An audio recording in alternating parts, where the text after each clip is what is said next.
ئەوان ئەگە باز لە ئێستا دەکەن ئێمە دەتوانین هەر لە مەسئولە گەورەکانیانەوە بگرین کە چۆن ئەو هەم ملک و ماڵەیان پەیدا کردێ، چۆن ئەو هەم خەڵکیان ئەقل کارەساتەکە لەوەدا برایە.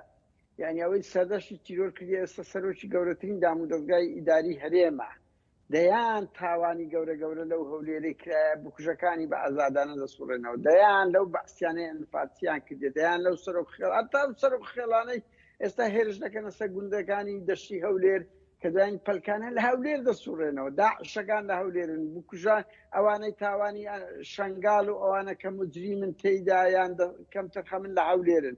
یعنی تۆ دەبینی هەرچی تاوانی کۆمەڵکوژیە، هەتا ئەوانەی تاوانیان بەرامبەر ئەو هەموو کۆمەڵکوژەی لە شاری هەولێر کردووە، ئەو هەموو تیرۆرە سیاسە کراوە، ئەو هەموو تاڵانیە کراوە، بەڕکە ڕۆژانە یەک کەس ناگیرێ، یەک کەس ناگیرێ.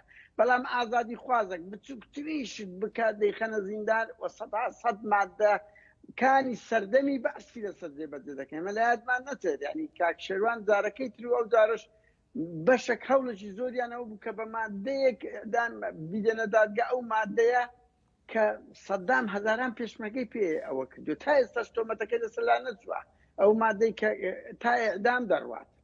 یعنی ئەوانە یاسایان کردیتە ئامرازێک لۆ سەرکوت و لۆ ئرهاب لە هەموو شوێنێک یاساکان لە پێناوی دادپەروەریە، بەڵام لە کوردستان تەنیا یاسا لە کوردستان لەسەر ئازادی خوازانە. هەمومان دەتوانین دەیان ڕۆژنامە نووس و چالاکوان ببینین کە جیرایەک شەهید کرا، بەڵام بەبێەوەی بکوشەکانیان بژیرن، بەڵام وەی ئەوە دەبینی کاک عەلی سیاسیە و تۆمەتەیان داوەتە پاڵ کە گوایە کەسێکی هەواندۆتەوە کاوە بازیانی کوشتووە. دیارە ئەوە بە پێی قسەیوان، بەڵام وەرە ئەو حکوومەتە نەک کوردی عێراقیەکانیش هەموو کەلەیان دەقەومێ لە فەساد و لە دزی و لە تاڵانی دێن لە هەولێرە نیشتە جێ دەبن. بەڵێ کەواتە هەولێر لە ئێستادا یا خوژێر دەسەڵاتی پارتی دیموکراتی کوردستان پەدەکە، دەتوانین بڵین تا چەندە ئازادیەکانی مافی مرۆڤ و ئازادی ڕۆژنامەگەری تێیدا جێی دەبێتەوە؟ نەکە ئێمە دەڵێن وەرە سەیری راپۆرتە جیهانیەکان بکەن، وەرە سەیری هەموو ئەو راپۆرتە بزانە 180 راپۆرتەکان لەسەر هەولێر و دهۆکە یان نا، یعنی نە قسەی ئێمە و زۆربەی جیران و تیرۆرەکان زان لەو دوو دەڤەرە زیاترە. مناڵم لە سلێمانی نییە بە پێچوان و سلێمانی شەیە، لە سلێمانیش ئرهابەیە، لە سلێمانیش بێیاساییە، تاڵانی هەیە، بەڵام نسبەتەکەی لە هەولێر و دهۆک زۆر زیاترە. من بەردەوام تا بە ئەمان کردیە لە نۆچیەکەوە تا ئێستاکە 180 راپۆرتەکان لەسەر پایتەختە، لەسەر هەولێرە. یعنی خۆ قسەی نەکرد ئێمەیە، قسەی هەمووانە، بەڵام وەکو گوتمان هیچ کاتێک وەکو کە ئێستا وەکو ئێستا قەی بەخۆی نیە شەو دەخەوێ بەیانی هەڵەستێتەوە ئرهابێک، سەرکراشینێک، گرتنێک، ئیهانەیەک. برادران یعنی تو بەسەر کە ئەو هەولێرە پڕ لە بەڵتەچی بووە، لە بەرپرسی باڵایانەوە بووتە بەڵتەچی لە بۆ خوارێ.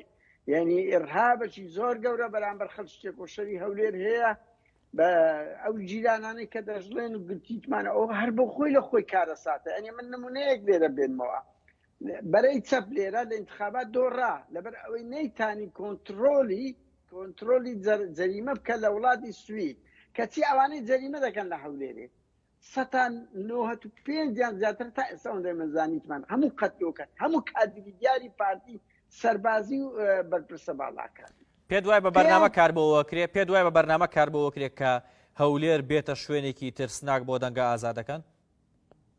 بەرامبەر دەنگە ئازادەکانەوەی قاچ تێدانیەوە ئەو ڕۆنیە ئەوە 30 ساڵە پارتی چوتە هەر شوێنێک ڕقی لە دەنجی ئازادە پڕی زیندانەکانی کردیە، کۆن تیرۆری دەکرد، ئێستا دەرەقەت نایە، ئێستا شێوازەکەی گۆڕیوە، شێوازەکەی بە زیندانەوە گۆڕیوە.